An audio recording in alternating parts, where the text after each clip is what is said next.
So I've just got one question for you. Are you ready to rock?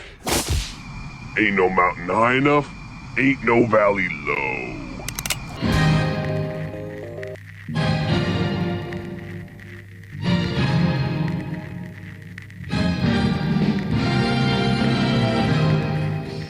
So in this video, we're going to show like basically all the myths regarding Chicken Little and how they relate to hard gainers. I should probably define what a hard gainer is to begin with. So basically a hard gainer is just anybody who struggles to put on muscle. Being someone who struggles with chronic illness, I had Crohn's disease. So like obviously that affected my appetite and how much I wanted to eat. I imagine if you're someone who struggles to put on muscle, you probably relate to Chicken Little. First myth. The first myth I want to address is that somehow hard gainers don't really work out, and that couldn't be farther from the truth. Generally, all of us have the potential to gain lean mass. It's just that these quote-unquote hard gainers, these individuals, they put on mass at a slower rate than the average gym goer. So assuming the skeleton gain isn't actually training or working out is like assuming Chicken Little is crazy for what he saw. The sky is falling! The sky is falling! Are you crazy? There's a piece of the sky somewhere, and it hit me on the head. Been like a little mistake. It was just an acorn that hit my son. A little acorn. Dad. And mind you, it's 2005, so it's not like you could just take a video of something or take a picture of it with a smartphone. No more than a hard gainer could take a video of themselves working out as proof that they lift. I can do all the calf raises in the world, but if my calves aren't bulging out of my legs, I'm gonna look like a human stick figure. I'm gonna look like Chicken Little's personal trainer. But this also leads me to another point. When will everybody forget your big mistake? Another big myth is that whenever someone starts working out as a newbie, they're just frozen in time as a weakling. Freezing someone in time prevents them from being anything more than like that guy. A movie. They're making a movie. It was all over the papers. Then they wrote a book about it. Then the book on tape, and the board game, and the website, the commemorative plate. Yeah. So thus Cookie Chicky enters a level of embarrassment that's somewhere between Scarlett Takes a Tumble and Jalen the Super Saiyan. The next myth that I want to address is that hard gainers don't work hard, and that also couldn't be farther from the truth. Normally it may be because a standard like 3 sets of 8 on the flat bench may work for some people, but it doesn't work for you. You'll likely need to train more frequently or include a variety of exercises and rep ranges that allow you to feel fatigued. And this is like Chicken Little. He's doing way more than Foxy to qualify for the baseball team. But you know, he's built like a shortstop and has the strength of a worm. So he has to push himself harder than the average person would. And this is similar to how a hard gainer may have to increase load, total sets, or volume, assuming that they're eating enough protein and recovering properly. But of course, this needs to be done in an intelligent way. The last myth is that hard gainers will never get strong. One of the benefits of being leaner is that you're actually at a really good advantage when it comes to body weight exercises or calisthenics. For example, try seeing a gym bro who deadlifts 500 pounds do a handstand for 1.5 seconds. Unless you're Larry Wheels or this guy, most individuals that carry more mass can't transfer that over into calisthenics and body weight exercises. And in harmony with this, lean individuals can actually be like freakishly strong despite low levels of body fat. And all you have to do is look at competitive powerlifters and like Olympic athletes to see just how much you can lift and perform with a low amount of body fat, appearing skinny.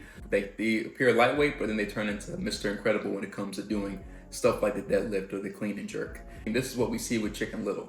His character, starts out as very insecure and weak, but we see him progress into this confident, strong character. Like someone who's labeled as a chicken or weakling, they wouldn't do what Chicken Little does. Everywhere from like using his leanness via a soda bottle, being able to breeze through the ultimate Stairmaster. Loving you. Full support. The 40-yard dash, and this brings the main point home. The true character or the strength of Chicken Little is pursuing something even though you're afraid. Though at times it may feel like the sky is falling around you, never give up.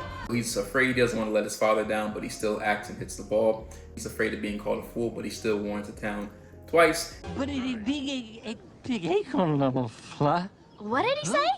A big acorn level flat. It was a big acorn? It was an ape throwing coleslaw? Big acorn. And he's afraid, like literally the end of the world, but he still manages to act and do what's right. I will survive! Hey! I think that's the biggest lesson for like any type of hard gainer. It takes tremendous confidence just to walk into a gym because I recently went to a public gym and I was reminded how blessed I was to have a home gym. Conversation for another day. But just literally going to the gym and making progress in itself can be very, daunting and intimidating. For someone who's a newbie or for someone who just struggles to put on size, you're a courageous example as someone who was there at the skeleton phase and now is jacked as a gym veteran, can, encourage others to do the same. So that's it, just short and sweet. I'll leave a few guidelines for individuals who do want to gain weight, but they struggle. So if you're already eating enough protein, which is generally a gram per pound of body weight, let's face it, you're trying to get jacked. If you're getting at least 7 hours of sleep, and if you're recovering so that each workout you don't feel so sore that you can't perform effectively, if all those 3 things aren't working, you may want to try increasing the frequency, at least train the body parts you want to grow 2 to 3 times a week. As I mentioned earlier, choose a variety of exercises that target the same muscle. For example, just don't stick with the strict flat bench, but try chest flies, incline bench, single arm cable press, push up. You can do a variety of different chest exercises and experiment with 2 to 3 exercises each workout and see what genuinely leaves you sore. And also, this is just the last anecdotal for me. When my step count is high, my appetite goes crazy.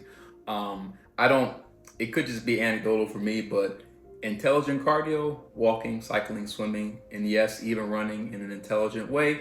You don't want to be doing so much cardio that you're suffering with strength and just maintaining your body weight. That's pretty much it. Thank you all so much for watching. If you want to hear more stuff like this, me taking a fitness topic and tying it to a movie, I never thought I would talk about Chicken Little on a fitness, YouTube channel, but hey, if you do like this type of content where we take a fitness principle and apply it to the fandom, just let me know in the comment section down below. I have plenty of ideas I want to talk about, especially ego lifting. But that's pretty much it. Thank you once again for watching. Thank you for your time. As always, remember to stay mentally fit, emotionally fit, and physically fit. This is just a personal trainer geeking out over a fandom.